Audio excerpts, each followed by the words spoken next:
Welcome to Gray Matters. I'm your host, Megan Gray. This weekend marks the unofficial kickoff to summer. Because of that, many of you will be hitting the lakes and dusting off your boats for the first time. We spoke with Johnny Peters at the Denton County Sheriff's Office to give us a rundown on boat safety tips. One of the main safety hazards is a lot of people. There's a lot of boaters out on holiday weekends or want to have a good time. Everyone needs to pay attention, have a 360, vision, watch for other boaters. There'll be a jet ski next to you and you'll never even see them. So it's kind of like motorcycles on the water and other boats and in the lane of traffic. So you want to watch for other boaters. That's the number one thing. The next thing will probably be alcohol. A lot of folks are consuming alcohol on holidays, so they get intoxicated. And driving a vessel is the same thing as driving a car. It's a motorized vessel, and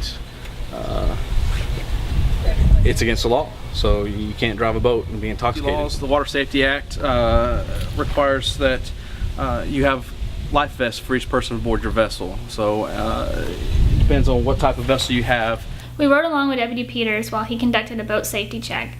These checks will be conducted by sheriff officials all weekend long. Pretty good. My name is Deputy Peters of the Denton County Sheriff's Office. Yes, sir. We're going to conduct a water safety inspection. Okay. While I'm coming alongside, Captain, if you can go ahead and get your boater registration card available for me, please. Yeah. And if everyone else can hold up a life jacket. Okay, sir. All right. Got my hunt lights stuff behind while I'm holding on to it there. Oh, no. Outstanding. All right, you have a type 4th rope. No, you had one at one time. So, While he's looking at that, if you can hold up a fire extinguisher, please. right there. If I can see it. Right there, Ed. All right. Yes, sir. Okay, gauge good, nothing solid inside. Boat. All right, what y'all need to get, you need to get a type 4th rope. Okay. I used to have one. Yeah, I thought we had one. They sell them at different stores, marinas. Is that a? It's a requirement. Okay, You have to have a type 4th rope. All right. These are the new modern ones. Okay. The older ones are the round ones. I had a white one just like that. I don't know whether. If, like the child, if you wasn't wearing a life jacket, with me that would be a citation. It's depends on the situation, the age of the child. A type 4th row is an important device to have. He really needs to have it.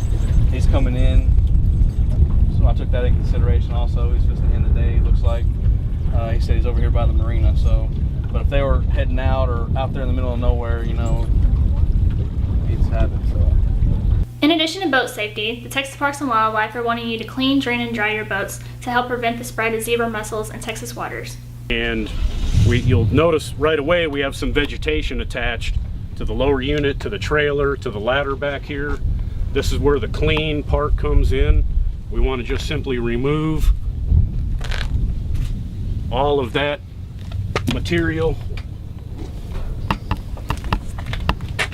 Obviously, because there's water attached to that vegetation, there may even be adult zebra mussels attached to that vegetation.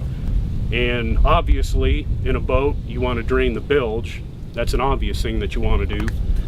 But another thing you want to do is go ahead and lower the first thing I would do is go ahead and lower the motor all the way down, because the motor has a water coolant system, and when you lower the motor down, there's water that's going to drain out from the upper housing in the lower unit here. You can see it right here.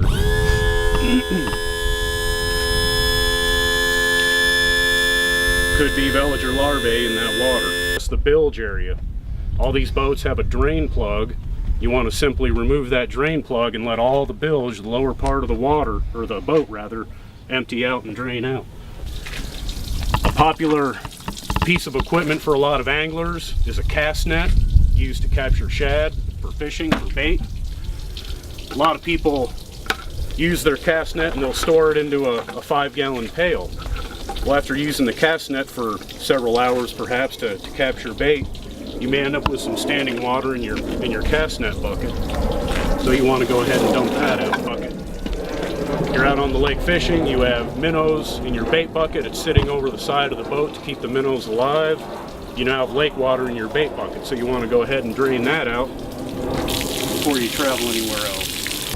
Then you've also got compartments on your boat, like a live well area. Obviously you want to drain the live well out.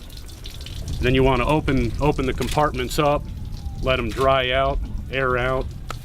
We're very positive that we're getting the message out of clean, drain, and dry, you know, for not only the angler, who should be very well aware of it, but anybody that may come to the lake and get in the water, launch a boat, just a pleasure boat around. Our hope is that they get the message that it is very important to clean, drain, and dry their equipment or their boat as they leave the lake so that they don't run the risk of infecting other water bodies. And that's it for this week. Send all your suggestions and comments about the show to mgray@dentonrc.com. Find us on Facebook or shoot us a tweet. Thanks and see you next week.